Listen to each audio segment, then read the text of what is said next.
Bueno, Buenas tardes, Raúl. ¿qué ¿Cómo tal? estás? Muy bien, muchas gracias. Bien, momento crítico se puede decir, no podemos dar números, pero sí dar lugar a alguna suerte de análisis que nos ayude a comprender, bueno, dónde estamos parados, cuál es el humor social, qué es lo que está más o menos viendo la gente y qué te parece a vos. Bueno, en primer punto es interesante en vísperas de las elecciones pensar dónde están puestas las expectativas, dónde están puestas las incógnitas, Sí, qué acontece en estas pasos. Tengamos en cuenta una cosa, el proceso electoral argentino hay cuatro instancias. Primero la designación de los precandidatos, segundo las PASO, tercero la general y cuarto el balotaje en el caso de haber. En el caso de la selección de los precandidatos, bueno, la Libertad Avanza desde hace tiempo lleva un candidato único, Javier Milei. También hace mucho tiempo que se definieron dos candidatos a presidente en Juntos por el Cambio, Patricia Bullrich y Horacio Rodríguez Larreta.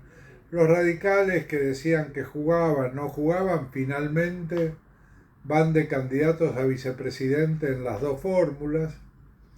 Y donde se demoró muchísimo la decisión de la elección de los precandidatos, prácticamente hasta el último día, fue en el oficialismo, que primero era el Frente de Todos, después Unión por la Patria. Al principio parecía que Alberto Fernández iba a ser candidato, después Daniel Scioli y Agustín Rossi, después Guado de Pedro, hubo un último día, un viernes, donde el candidato era Guado de Pedro y Juan Mansur, que se había subido como candidato a vicepresidente, incluso hubo un spot filmado, y a último momento se decide que iba a haber un candidato único, ese candidato único iba a ser Sergio Massa. Se baja todo el resto y queda como candidato Sergio Massa. En ese proceso el oficialismo pierde puntos, prácticamente te diría que bajó 5, 6, 7 puntos y después con la candidatura de Sergio Massa lo fue recuperando, digamos. Hoy está en el mismo lugar que estaba antes que comience el proceso. bien, ¿Cuáles son las expectativas? Bueno, la principal expectativa que hay es por saber quién va a ganar en Juntos por el Cambio. Si el candidato a presidente va a ser Horacio Rodríguez Larreta o la vamos a tener a Patricia Bullrich como candidata a presidenta. Esa es la principal expectativa, la principal incógnita, te diría que es lo fundamental que se juega en esta elección. Para los porteños hay un segundo aspecto importante, es qué va a pasar en la ciudad de Buenos Aires. ¿Quién va a ser el candidato de Juntos por el Cambio? ¿Va a ser Jorge Macri o va a ser Martín Lustó? ¿Cómo va a estar desde el punto de vista electoral Leandro Santoro, que es el tercero que juega de afuera en esta situación? ¿Qué le conviene más a Leandro Santoro? ¿Que gane Jorge Macri o que gane Martín Lustó? Bueno, estas son las incógnitas. Después hay unas subincógnitas, digamos, hay un segundo plano en el que interesa saber si Sergio Massa va a ser el candidato con mayor cantidad de votos a nivel individual. Y da la impresión de que sí, que eso va a ocurrir. Y la segunda subincógnita dice Javier Milei va a estar por encima de los 20 puntos, por debajo de los 20 puntos. Es decir, si va a aspirar a jugar en la Liga Superior peleando por el balotaje o va a quedar afuera y va a tener que negociar con una de las partes. Bueno, todo eso lo vamos a saber el domingo a las 12 de la noche posiblemente.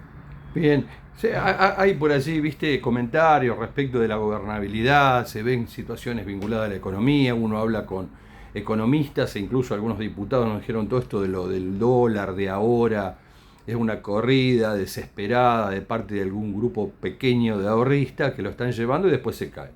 Entonces dice, bueno, todo esto de alguna manera genera cierto grado de malestar. Eh, Como estamos condicionados con los números, digo, bueno, ¿esto vos creés que el tema económico tiene algún tipo de impacto? Hoy estaban, por ejemplo, se veían imágenes del cuerpo de la nena, lo llevaban al cementerio, entonces apareció un globo diciendo no vayan a votar. se mezclaba todo, ¿no? En un momento bastante incierto. ¿Cómo percibís a la población? Bueno, yo creo que la población, especialmente, tengamos en cuenta una cosa, 1 de cada 3 electores no va a ir a votar. Es grave. 1 de cada 3 electores que está en el padrón habilitado para votar, lo más posible es que no vaya a votar. No se va a llegar al 70% de presentismo. Se llegó con dificultad. Donde hubo mucho presentismo es donde el peronismo se movilizó, en Tucumán y en Formosa. Ahí hubo mucho presentismo y le fue bien al peronismo. En San Juan, que no se movilizó, le fue mal. En Chaco, que fue dividido por 5 el peronismo, le fue mal. Entonces ese es el primer punto. El segundo punto es el desinterés por la política en los argentinos. 8 de cada 10 argentinos no le interesa la política para nada. Y 98 de cada 100 argentinos no contestan encuestas. Entonces cuando uno dice las encuestas se equivocan, bueno, no es tanto que se equivoquen, sino que la gente contesta encuestas por ahí alguien que no va a ir a votar, o la gente cambia de opinión. Hay una cosa muy interesante, muy interesante. Vos le presentás a la gente una grilla de candidatos bastante completa, cubriendo todo. Y el 90% elige alguno. Hay un 10% que dice que no sabe. Pero el 90% elige alguno. Dentro de Juntos por el Cambio, dentro de Unión por la Patria, o a La Libertad Avanza, o a Schiaretti, o a Moreno, eligen. En otra parte de la encuesta, vos le preguntás, ¿usted está totalmente decidido respecto a su voto? ¿Está parcialmente decidido o todavía no lo tiene decidido? Entre parcialmente decidido y todavía no lo tengo decidido, el 42%. Pero resulta que te había dicho un nombre antes. O sea que te dice un nombre, pero no está totalmente convencido de que ese va a ser el que va a votar.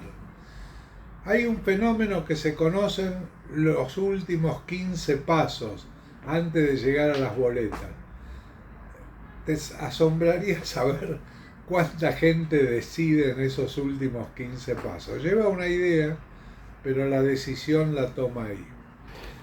¿Hay un desinterés en la política? Sí, hay un desinterés en la política. ¿Por qué? Porque la gente siente que la política en estos 40 años de democracia no le resolvió los problemas fundamentales. No pudo resolver la inflación, no resolvió la vivienda, no resolvió el tema educativo, no resolvió la salud pública, no resolvió la seguridad.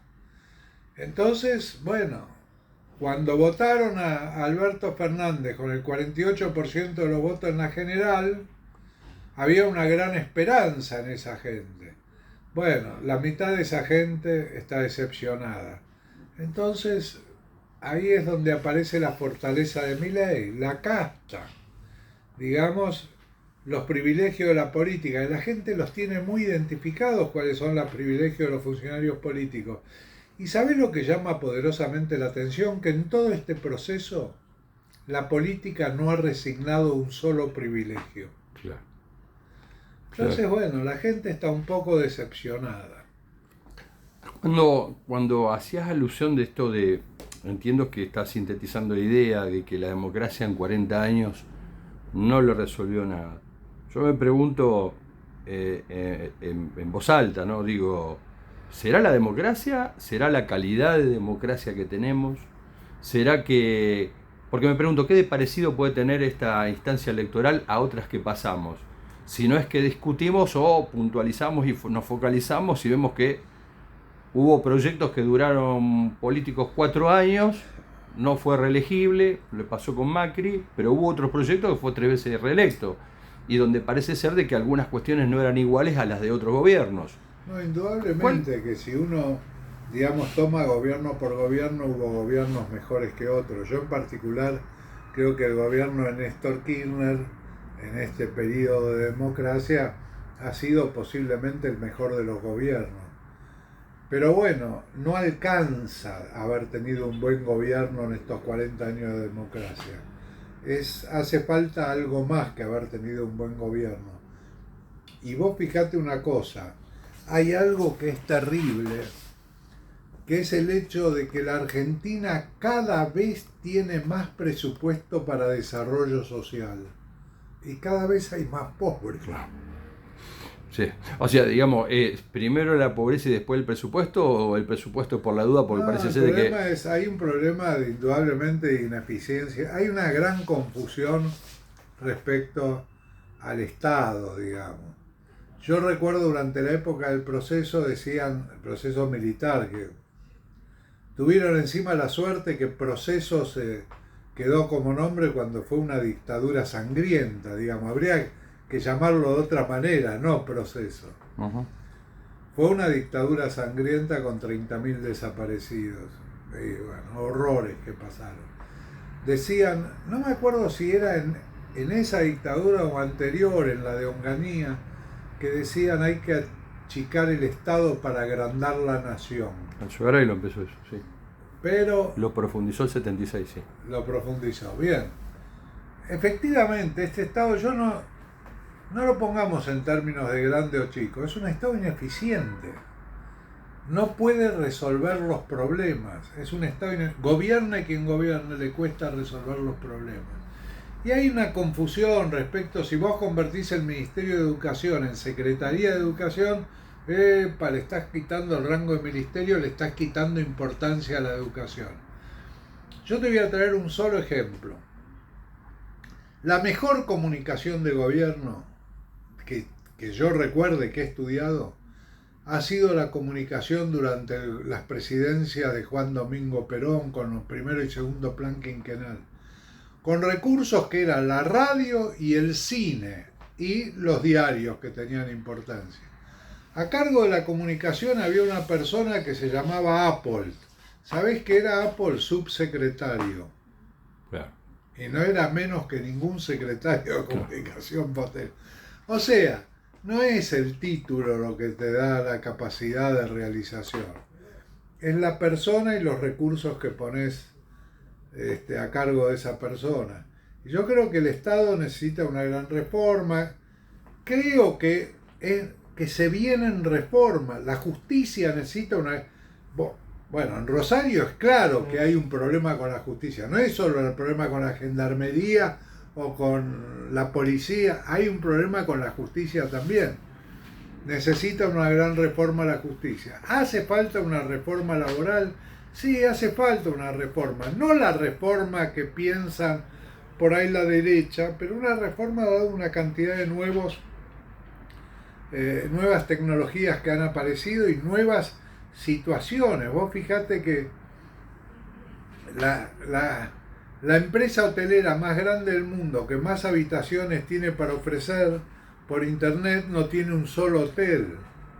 Digamos, la empresa de taxis más grande del mundo, Remises, no tiene un solo coche. Digamos, funcionan diferentes las cosas ahora, no funcionan como funcionaban antes. Pero no se puede ir a una etapa preperonista. Vos no podés perder los derechos que los trabajadores han adquirido. Una vez Hugo Moyano, yo le discutía el tema de la indemnización. Digo, che, una persona hace 20 años que está y la verdad que no rinde y uno la tiene que despedir, pero no la despide por la indemnización. Y Hugo Moyano me dice, escuchame una cosa, la empresa en esos 20 años se capitalizó. Bueno, la indemnización es el capital del laburante. A lo largo del tiempo se va capitalizando. También tiene derecho a capitalizar. Bueno, vienen por la indemnización. Entonces, ¿cuál era mi planteo apenas terminó la pandemia al gobierno? Yo decía, che, va a haber grandes reformas en la Argentina. ¿Por qué no la hacen ustedes en lugar de esperar que vengan los próximos? ¿Por qué no hacen una reforma judicial como la gente, una laboral de común acuerdo con la CGT y con la CTA y con los sindicatos? ¿Por qué no hacen una reforma impositiva? No puede ser que en la Argentina sea tan retrógrado todo el sistema impositivo. No se puede hacer, no se pudo nombrar procurador general. Seguimos teniendo el procurador suplente que dejó Macri. Así es. Entonces, ¿hay ineficiencia o no en el Estado? Parece, creo que me motivaba a reflexionar sobre esto, y cuando te preguntaba decía, bueno, a veces por ahí la discusión era esto del reclamo de la democracia, que no digo que es un tema vos, sino se habla de la deuda de la democracia. Y se escuchan comunicadores decir esto. Y entonces yo pensaba, pero, perdón, si tiene que ver con la democracia, con la calidad de los dirigentes, con la calidad de la institucionalidad. Entonces vos te pones a pensar y a lo mejor decís, bueno, ¿y qué los países centrales son democráticos porque son prósperos o son prósperos porque son democráticos? Y el Estado es el Estado que nosotros vemos, porque está el Estado chino, que parece ser más eficiente que algunos estados, incluido el argentino. Entonces uno se pregunta, ¿es una cuestión de régimen, de organización institucional del Estado? ¿Es un tema de Estado o privado? ¿O es un tema de eficiencia que puede ser del Estado es una o el privado? combinación, digamos. Primero, cuando uno habla de la deuda de la democracia, se refiere a esta democracia que tenemos. Digamos, hay cientos de democracias diferentes. Todos los países europeos que tienen sistema parlamentario, no hay dos que tengan el mismo sistema. Uh-huh. Y son todos regímenes democráticos, incluso aquellos que mantienen sistemas monárquicos, que es más por la galería el sistema que para otra cosa. Pero suponete que haga falta una reforma constitucional. Vos fíjate una cosa, a mí me llama la atención que la política no renunció a ningún privilegio. Entonces me empiezo a hacer preguntas. ¿Necesita para funcionar el país tener la cantidad de diputados que tiene? Para las leyes que se discuten, se debate, a lo mejor con la mitad de los diputados, ¿no se podría funcionar de la misma manera? Hace falta que cada diputado, no sé cuánto tiene, 8 o 10 asesores. Con 10 estaría bien. Con 10, bien. Sí. Pues las materias son vastas y las comisiones que ocupan también, y el trabajo que tienen que desarrollar fuera de la comisión, lo que no se ve, es una persona que tiene que estudiar profundamente temas, o 2 o 3. Perfecto. ¿Se puede reducir eso? ¿No se puede reducir? Lo que ¿Hay lo posibilidades de hoy? de...? No, para que te cuento una novedad si no te lo habían contado. Todavía está pendiente que se cumpla la reforma de ampliación de la cantidad de diputados. Porque creció el número, viene de una ley de Alfonsín, creció el número y todavía no se le dio lugar como para que se elijan más cantidades de diputados por la proporción de habitantes. Después, la cantidad de diputados que tiene la provincia de Buenos Aires, diputados, senadores, ¿es necesario para el funcionamiento institucional de la provincia? ¿No habría que reformular todo el sistema, que solo lo podés hacer a través de una reforma de la Constitución? Bien, ¿no habría que repensarlo? ¿De dónde sale esta clase dirigente política? Esta clase dirigente sale de la sociedad argentina dentro de los esquemas que plantea este tipo de instituciones, y da lugar a esta dirigencia política donde da la impresión de que la gente está un poco cansada. Si no, no existiría Javier Milei. ¿Por qué existe Javier Milei? Mirá las cosas que dice Milei. Milei le agradece a sus hijos de 4 patas y nombra a los perros. Una cosa extraña. Bueno, sin embargo, tiene una intención de voto importante. Te puede llevar una sorpresa el domingo de la noche. Sí, sí, es posible. Es posible. Bueno, esta es la situación que tenemos. Bien. ¿Qué va a pasar en adelante? Bueno, ahí se van a definir las cosas. Yo creo que la gran definición que va a tener de diferencia las PASO a la general es si el candidato de Juntos por el Cambio es Horacio Rodríguez Larreta, si es Patricia Bullrich. Son dos candidatos totalmente diferentes que pertenecen al mismo partido político. Uh-huh. Yo pienso, alguna vez lo hemos hablado, que ese partido político lo más lógico es que se fraccione, digamos. Horacio Rodríguez Larreta es mucho más parecido al radicalismo y a la coalición cívica, y Patricia Bullrich mucho más parecida a Mauricio Macri y a Javier Milei. Daría la impresión que se debería reestructurar eso. No lo veo a Javier Milei dentro de una estructura partidaria, no supo crear absolutamente nada, no constituyó nada en todas las provincias donde hubo elecciones. La que más sacó fue 15 puntos en La Rioja, pero con Menem. Cualquier Menem en La Rioja saca 15 puntos, esté o no Milei. O sea que Yo creo que va a haber baja participación, la gente está desilusionada y eso es un gran sufrimiento para la democracia. La democracia sufre cuando el pueblo no participa. Muchas gracias, Raúl.